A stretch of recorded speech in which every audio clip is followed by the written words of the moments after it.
Hey everyone, welcome back to Smart Study YouTube channel. दोस्तों, आज की इस वीडियो में आप सभी का बहुत बहुत स्वागत है। आज हम हिंदी के जो है प्रशासनिक एवं शब्दावली जो है देखने वाले हैं, जो कि आपके एग्ज़ाम के पॉइंट ऑफ व्यू से काफ़ी ज़्यादा इंपॉर्टेंट रहने वाली है। वीडियो की क्वालिटी देख के आप इस वीडियो को जज मत कीजिए, क्योंकि इस वीडियो में जो आपके लिए क्वेश्चन लेकर आया हूँ वो एग्ज़ाम के पॉइंट ऑफ व्यू से काफ़ी ज़्यादा इंपॉर्टेंट रहने वाली है। तो चलिए वीडियो को बिना देरी के शुरुआत करते हैं। उससे पहले आप लोगों को एक ही रिक्वेस्ट करूँगा कि ऐसे इंपॉर्टेंट वीडियो देखने के लिए आपको जो है इस चैनल को सब्सक्राइब कर लेना है। तो चलिए शुरू करते हैं बिना किसी देरी के। क्वेश्चन नंबर हमारा फर्स्ट है, शुद्ध वर्तनी का आपको चयन करना है भाग 1 में। तो निम्नलिखित में से सही शब्द यानी शुद्ध वर्तनी का आपको चयन करना है। तो इस तरीके के क्वेश्चन जो एग्जाम में भर भर के पूछे जा रहे हैं, तो जल्दी जल्दी आपको इसका आंसर जो है कमेंट में बताना है कि विरहनी किस तरीके से हम शुद्ध लिखते हैं। तो सबसे पहले आप लोगों को यहाँ पे मैं बता दूँ कि इसका ऑप्शन नंबर जो है उससे हमारा यहाँ पर राइट आंसर हो जाएगा। विरहनी हम इस तरीके से लिखते हैं। देखिए, सबसे पहले तो पहली विलांटी आ जाएगी, फिर र आ जाएगा, फिर पहली विलांटी और फिर बड़ी विलांटी, यानी 2 छोटी और 1 बड़ी विरहनी। इस तरीके से हम लिखते हैं। और अभी देखते हैं क्वेश्चन नंबर 2, इनमें से कौन सा शब्द पूर्णतः शुद्ध है, यानी शुद्ध शब्द का आपको चयन करना है। तो शमशान हम किस तरीके से लिखते हैं आप लोगों को बताना है। तो शमशान, ठीक है।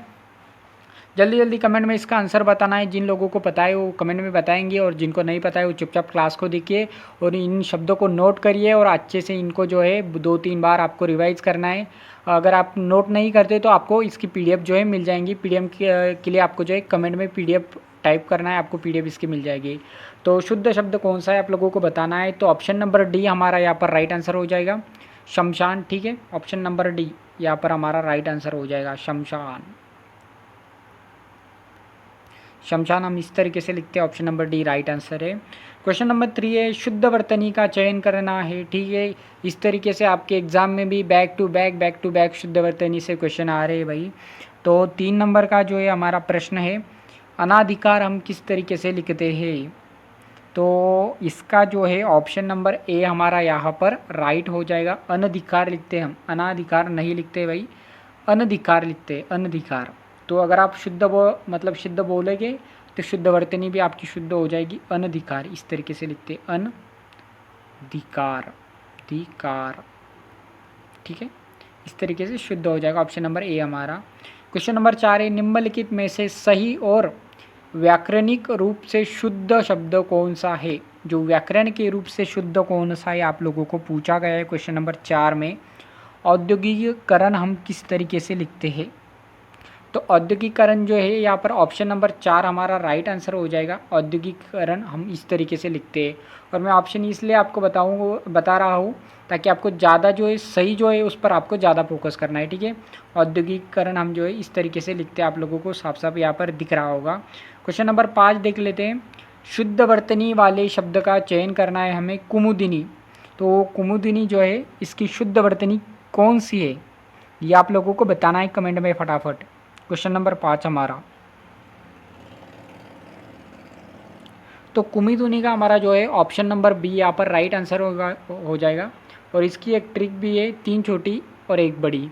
तो कुमुदिनी हम जो है इसमें 3 छोटी जो है 3 छोटी मात्राएं लगती है, कुमु, और ये छोटी विलांटी और फिर बड़ी विलांटी। तो 3 छोटी 1 बड़ी, कुमुदिनी, इस तरीके से राइट हो जाएगा। क्वेश्चन नंबर 6, निम्नलिखित में से अशुद्ध वर्तनी वाले शब्द को पहचानिए। तो इसमें आपको जो है अशुद्ध शब्द पहचानना है, कौन सा अशुद्ध है, ठीक है।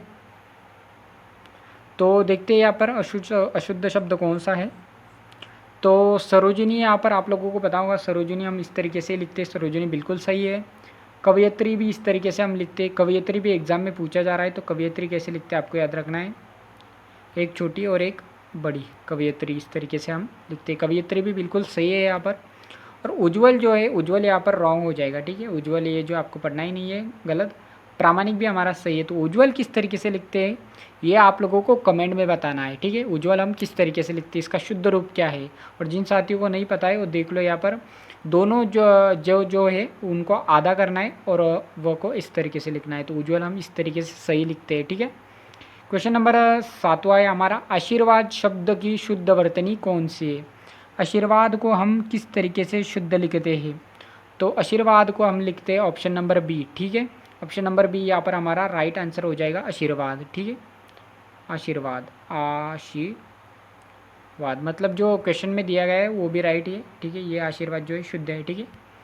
क्वेश्चन नंबर 8 है, निम्नलिखित में से किस शब्द की वर्तनी शुद्ध है? तो शुद्ध शब्द कौन सा है? पूजनीय आपको पूछा गया है क्वेश्चन नंबर 8। तो इसका ऑप्शन नंबर जो है वो ए हमारा यहाँ पर राइट आंसर हो जाएगा, पूजनीय, ठीक है। इस तरीके से हम पूजनीय लिखते हैं, ये यहाँ पर राइट आंसर हो जाएगा option number A. Question number 9 है, सही वर्तनी का चयन कीजिए। क्वेश्चन नंबर 9 हमें पूछा गया है। अंतर्ध्यान आपको जो है पूछा गया है। अंतर्धान हम किस तरीके से लिखते हैं? अंतर्धान, अगर आप शुद्ध उच्चार करोगे तो अंतर्धान यहाँ पर आपको नज़र आएगा। ऑप्शन नंबर बी हमारा यहाँ पर राइट आंसर है, अंतर्धान। अंतर्धान हम इस तरीके से लिखते हैं, ठीक है। Option number B right answer है। क्वेश्चन नंबर 10, व्याकरण की दृष्टि से शुद्ध शब्द कौन सा है? तो व्याकरण की दृष्टि से शुद्ध शब्द कौन सा है? क्वेश्चन नंबर 10 का आंसर आप लोगों को बताना है। तो प्रज्वलित, प्रज्वलित को हम किस तरीके से लिखते हैं? तो ऑप्शन नंबर ए यहाँ पर हमारा राइट आंसर हो जाएगा, प्रज्वलित इस तरीके से हम लिखते हैं, ठीक है। प्र, आधा ज, फिर व, फिर पहली विलांटी प्रज्वलित, फिर त, प्रज्वलित इस तरीके से हम लिखते हैं। अभी भाग 2 है हमारा, प्रशासनिक पारिभाषिक शब्दावली, मतलब जो प्रशासन से रिलेटेड जो अंग्रेजी की शब्दावली आपसे पूछी जा रही है उससे मैं आपके लिए क्वेश्चन लेकर आया हूँ। तो चलिए भी भाग 2 में हम इसे देखते हैं। मैन पावर रिक्वायरमेंट का सही हिंदी पर्याय कौन सा है? मैन पावर रिक्वायरमेंट को हम हिंदी में क्या लिखते हैं?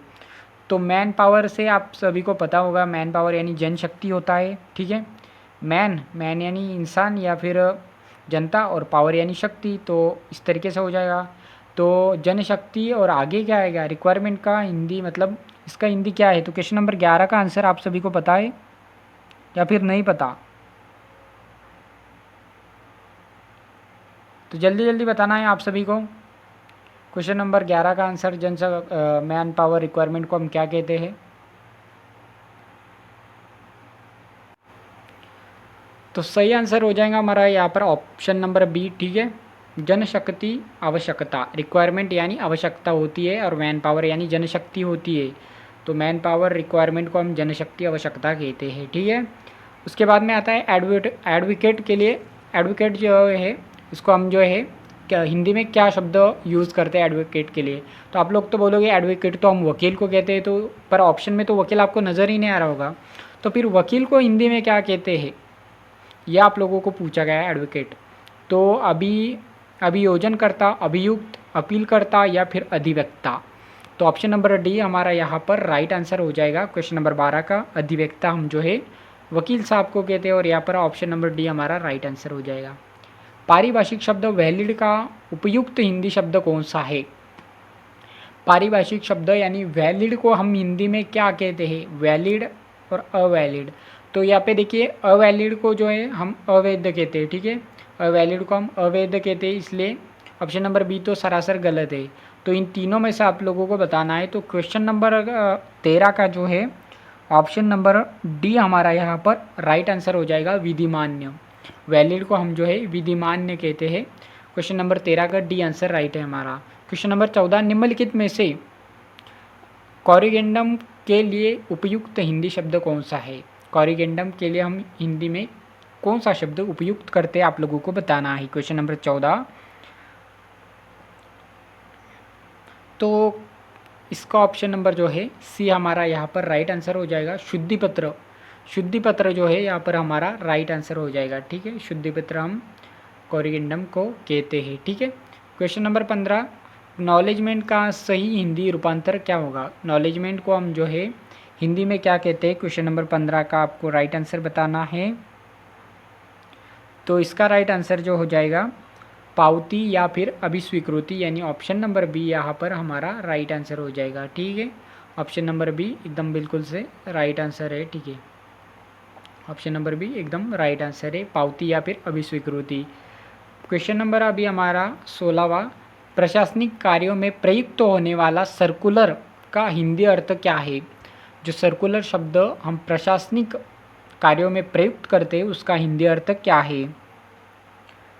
तो प्रशासनिक को जो है प्रशासनिक कार्यों में प्रयुक्त होने वाला सर्कुलर का अर्थ आप लोगों को बताना है कमेंट में।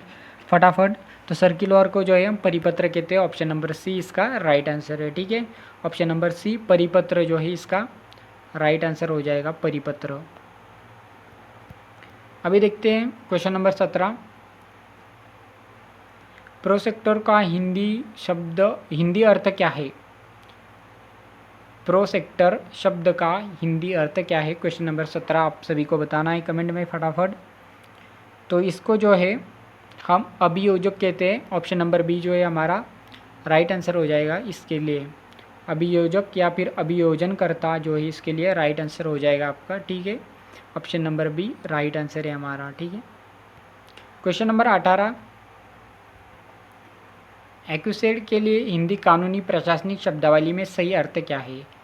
एक्यूसेड के लिए, ठीक है, तो वादी है, प्रतिवादी है, अभियुक्त है या फिर अधिवक्ता है। क्वेश्चन नंबर 18 हमारा। तो इसका जो है ऑप्शन नंबर सी यहाँ पर हमारा राइट आंसर है। अभियुक्त कहते हैं हम इसके लिए। ठीक है, अभियुक्त शब्द का प्रयोग हम करते हैं। Question number 19। नोटिस के लिए सरकारी कामकाज में प्रयुक्त हिंदी शब्द। नोटिस के लिए हिंदी शब्द, तो ऑप्शन नंबर ए सूचना या फिर नोटिस। ठीक है, ऑप्शन नंबर ए इसका राइट आंसर है।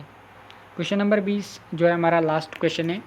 कॉन्ट्रैक्ट शब्द का सही हिंदी प्रशासनिक रूप क्या है? कॉन्ट्रैक्ट को जो है हम हिंदी में क्या कहते हैं? तो इसको जो है अनुसंबंध कहते हैं हम, अनुसंबंध या फिर संविदा। इसका जो ऑप्शन नंबर बी हमारा यहाँ पर राइट आंसर हो जाएगा। तो दोस्तों इस तरीके से हमारे 20 क्वेश्चन कंप्लीट हो चुके हैं। अगर आपको पीडीएफ चाहिए तो कमेंट में आपको पीडीएफ टाइप करना है, आपको इसकी पीडीएफ मिल जाएगी।